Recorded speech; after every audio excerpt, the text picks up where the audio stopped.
Meet the team that doesn't just talk about impact, they ignite it. Jim Morris and producer Rachel. Woo! Good morning. Rise and energize, baby. Let's go. Let's go. Jim's phrase. I love it. Let's go. Let's go. Oh, Lord. Good morning. I was finishing up shooting one of our courses that we'll be putting into Impact Effect Accelerator. And on the outro, I was like, man, I don't have an outro. Every video is like, all right, let's go. So people are going to get pretty fucking annoyed with me probably by like the 8th module. But hey, we got it. We got it. It's Jim Morris. Exactly. We just need shirts that say "Let's go." Can we make sure "Let's go" Let's do it. or just put "Let's go" on the back or something? I think that's so funny. Oh my god, what's going on? Energy. I was thinking about my energy. I was thinking about an employee we terminated a couple weeks ago, and I realized, like, wow, these past couple weeks have been so much lighter. And at first I was like, because I don't like to fire people, man. Like, I just don't, I've fired over 500 employees in my life. That's crazy. Remember, I told you we had 110% turnover rate. Turnover, yeah. So when I was managing managers who managed entry-level employees, the turnover rate was really high. So I was constantly hiring. We were doing batch hiring. At one point, I was down 48 bodies, 48 associates in my portfolio. And that's why I think we've talked about it on a Rise and Energize, like why it was so important to build the team and to build the culture, and why I was on a culture committee and tried to help on the onboarding process and work with HR, because our process sucked from before you got hired to day one, right? Day one was like terrible. So anyways, all that to be said, with this employee, I don't like to fire people, even though I fired a lot of people in my life, and I always try to help people. I always try to work with them. But I want to talk about something and just get real for our business owners here and our entrepreneurs. When you have an employee or a vendor or a partner or someone you're collaborating with, and they just continuously bring their emotional needs to you or to work, it just gets tiring. It burns me out. I say that being someone who wants to help, being someone who wants to leverage and utilize my resources and connect them with certain people. And, if they have an addiction problem, go to an AA meeting with them, right? I just did that last week with a friend. Never been to an AA meeting, went with that. That's probably another conversation, but wow. That was, wow. That's all I have to say, in a good way. But I want to help people and I want to give them the resources, and I do that.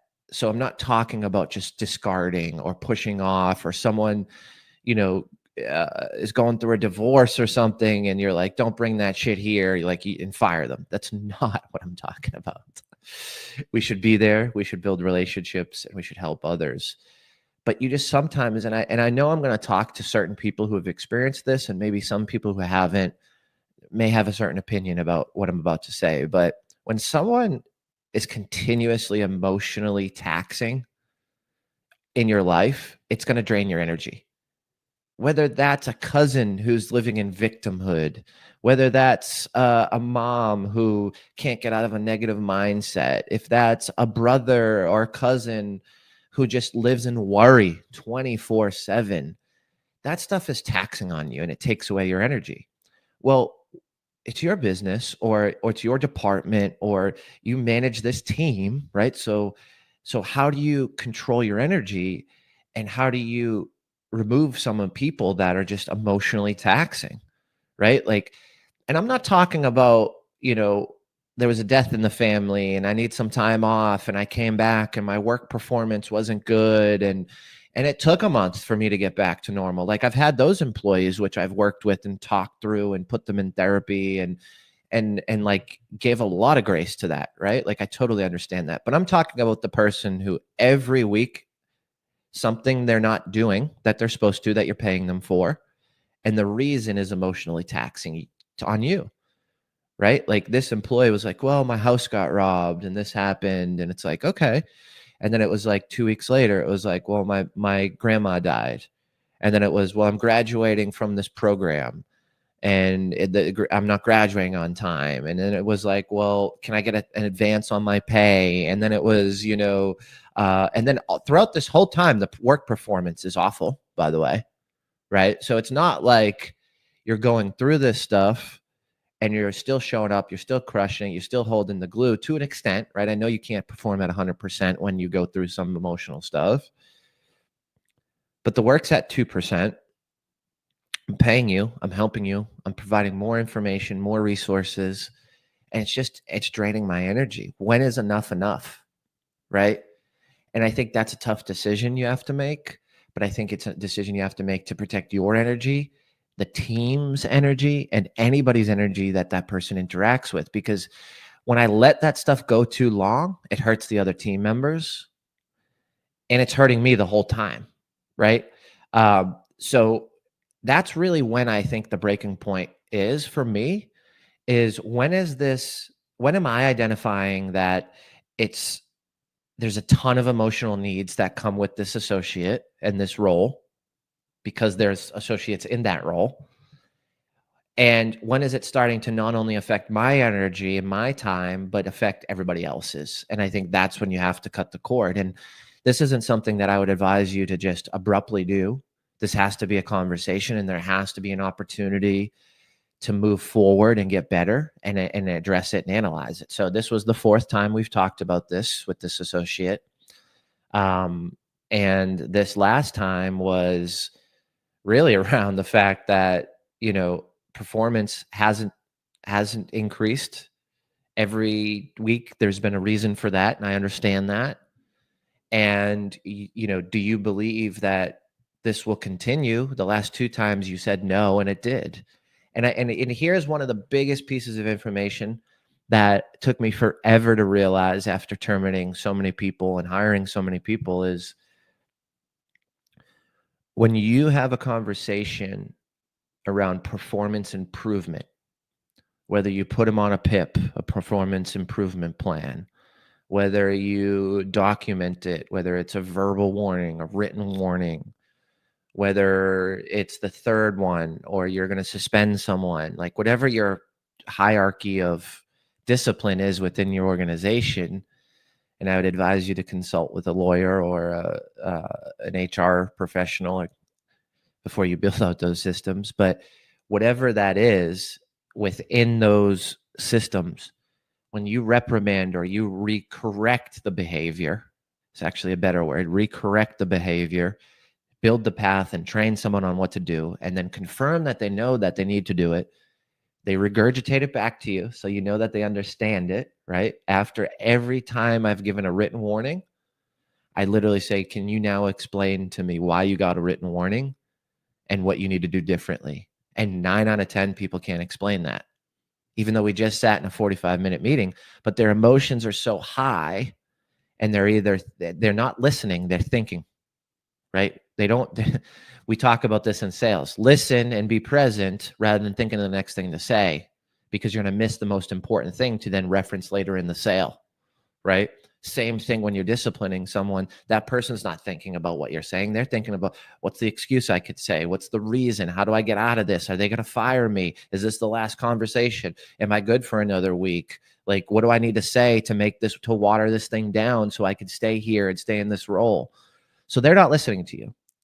So 9 out of 10 people can't regurgitate the plan of action moving forward after you just spent 35 minutes teaching them, because they're thinking about all those things. So when you have that person and they regurgitate it back, they understand it. Again, this is the most important piece. We teach this at Impact Effect Accelerator. I've got a whole training on this, just this one piece. What happens in the next 48 hours related to their behavior after you have that conversation. The next 48 hours is going to dictate the future of how they behave moving forward. If they don't change it immediately, they're never going to change it. And usually if they don't change it immediately, The next time you sit down with them, they've got more reasons, more emotional needs, more excuses on why they didn't change it. So as you stagger this and keep going through these conversations, these warnings, and they still don't do it in the next 48 hours, it actually starts to compound, and their energy, their efforts, their execution, their efficiency is actually getting worse and worse, like astronomically worse. So in those moments, that 48 hours, you've got to watch really closely what they're doing and how they're doing it, because that's going to determine if they actually make the change or if they actually put the effort forward. So all that to be said, team members who are bringing emotional needs consistently, constantly, and then their work is dropping off from efficiency, effectiveness, or execution, it's a huge energy drain for me, and I have to let that person go out of the organization. Well, you also don't want that negative energy to impact and infect other team members, because then it becomes even a bigger problem that you have to deal with. It's cancer. Right? It really does become that way. And like, as much as you want to feel for that person, as much as you want to help them, like, I'm not a psychiatrist or a psychologist. I'm not a therapist, right? There's only so much that I can do to help you, especially if it's a mental health issue. And so I feel like, yes, sometimes is it hard to set those boundaries. But also, if you did your due diligence and you offered help along the way, each step, but there just has to be a breaking point at some point in time. Like, all of your energy can't go to that one team member when everybody else needs you as well. And so, yeah, is firing somebody hard sometimes? But is it necessary? Yes. And I think that, especially if you're in that management role and or you're a business owner, right? I think a lot of times, especially business owners, I feel like in corporate, they're more apt to just be like, okay, we're done, next. Whereas a small business owner, you form connections, you form relationships with people. And I do think that there's a fine line between this person has a problem and or this person knows how they can take advantage of me and my kindness. Does that make sense? And I think that happens to a lot of small business owners. At least a lot of the ones that I talk to, where it's like, well, you hired somebody that you knew to come work at your boutique or whatever it is. Right? And they're taking advantage of that time and those hours. It's like, okay, great, it's sock day. Oh, I can't make it, right? Like, I have a doctor's appointment. It's like, wait, what? So I've been there too many times. It's okay, right? Like, especially when you hire friends or like people that you know. I moved someone into 3 different roles because they failed. They failed at the first role. I moved them to a second role. They failed at the second role. I moved them to a third role. The third role cost me about $75,000. Oh my God. Because they just weren't selling or made like a huge mistake? The behavior was the same. And it didn't matter what they could do all the roles. They did all the roles for a corporate company. This was a side hustle essentially. And so they did the roles. They know how to do the roles. And they just, they were a friend and they were going through some things, and I wanted them. And I've had a conversation with someone who's doing, 50 million right now. And they admitted to me that they did the same thing. And that's what held them back. That's what held their business back before they did 50 billion, was they wanted people to rise with them. And I think entrepreneurs want you to rise with them. So like for me, I'm speaking on huge stages. I'm getting on top 20 podcasts. I'm making a boatload of money. I'm selling a ton of digital products. I've got these conferences, these masterminds. I want you to play a huge role in it and make a ton of money with me. So I put them in roles to do that, and they never wanted it. It was what I wanted for them because we had a relationship, and I ignored the effort. I ignored the actual work they did because they were also there for me when I needed them most.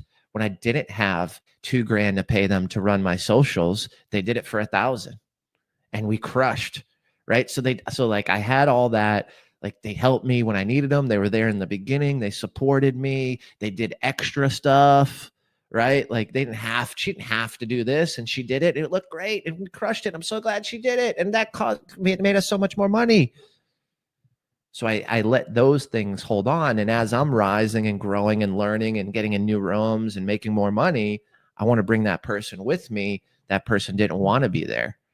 That person said they did, but their actions didn't. I said this to somebody the other day. I was like, sometimes it feels like you're like dragging that horse to the water. Where you're just like, no, wait, like we can do this if you just do this. And I have to sometimes understand when to just like cut and let go. Everybody faces that challenge. It's hard. I mean, it sucks. It's hard, and it's hard to have that confrontation, but like the weight that's lifted off your shoulders after is huge. And you're not doing that person a favor either. Like they need to figure out and get their spit together, right? And like consistently just giving them an out doesn't help them either. It just persists the problem. And so it's like you said, cutting the cancer out. Is it a hard moment? Yes. Is it confrontational? Yes. Like, do we hope that they don't like literally leave and like burn your business down because they've got passwords and all these things? Change that stuff before they leave? Yes. Right? Like there's things that you have to think about. I went through this the other day with a client. He had to fire somebody because he kept showing up to work drunk and like drinking. And they tried to deal with the problem, tried to get him help. And then finally he just said, I had to let him go. Like I couldn't keep doing this. I wasn't helping him anymore. And we tried, right? They tried the AA, they tried to do all the steps, whatever they could do to help him. And so finally he's like, it was hard. It was the hardest thing I've ever had to do. But then I was like, but did you change your passwords and stuff? Like, is everything settled? Because I know like in your head, you trust this person, but you also have to understand when somebody is going through that much and then also gets fired on top of it, they're not always thinking straight. And he was like, oh my God, no. And so he went in to try to change everything. But now he's trying to give me access to his Facebook because he's like, I think my whole Facebook is taken over. And I was like, it might be like, you can only do so much, right? Like your heart is in the right place and you've done everything that you possibly can. And how that person reacts, sometimes you just protect yourself. That's all I tell anybody is just protect yourself. I don't want you to go into it thinking like this person has it out for you. You just don't know somebody's mindset when you're making those changes, and you have to protect your business. So change those passwords first, make all those changes so they don't have access to anything. I know taking like numbers is a huge thing, like contact lists and like sales lists, especially in the salon industry. This happens a lot. There's a lot of turnover there where people will try to steal clients. It's a huge thing. So like number one, protect your business, protect your peace, and then protect your other employees and your team members. It sucks to even have to have that conversation, but like, don't be stupid.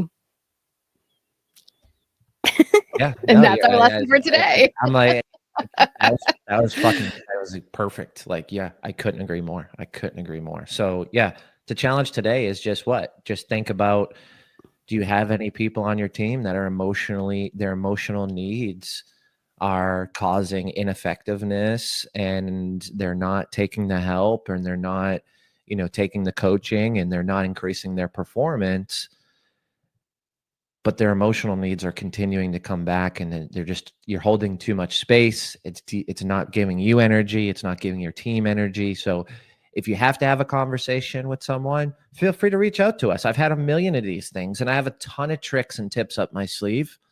You're talking to a guy who's fired someone and they've reached across the table and grabbed him by his tie and choked him out. You're talking to a guy who I've literally probably had 50 or 60 people fire themselves before I even had to in a meeting. That's on that later end of my corporate career. I finally realized how to talk to people and how to get them to understand that they're not performing. So it's not me telling them. It's just me using questions to guide them to the answers they already know, and then ask them the same questions in a different way later in the conversation, and then reference those back to each other. Notice the differences and notice that they're not performing. They notice it. So I have tons of tips and tricks because I've done this wrong. I've gotten good at it, and then I've gotten really good at it. And now I focus on the hiring process and don't have massive teams anymore. So I don't actually do a lot of this stuff nowadays. Like this employee was one out of, I think, the last 2.5 years I've actually let someone go. So, but yeah, this is something you need to do. Rip the Band-Aid off, because it's not only hurting you and your energy, it's hurting your companies and your other associates. So that's what I got. Protect your energy. Have a great day, everybody.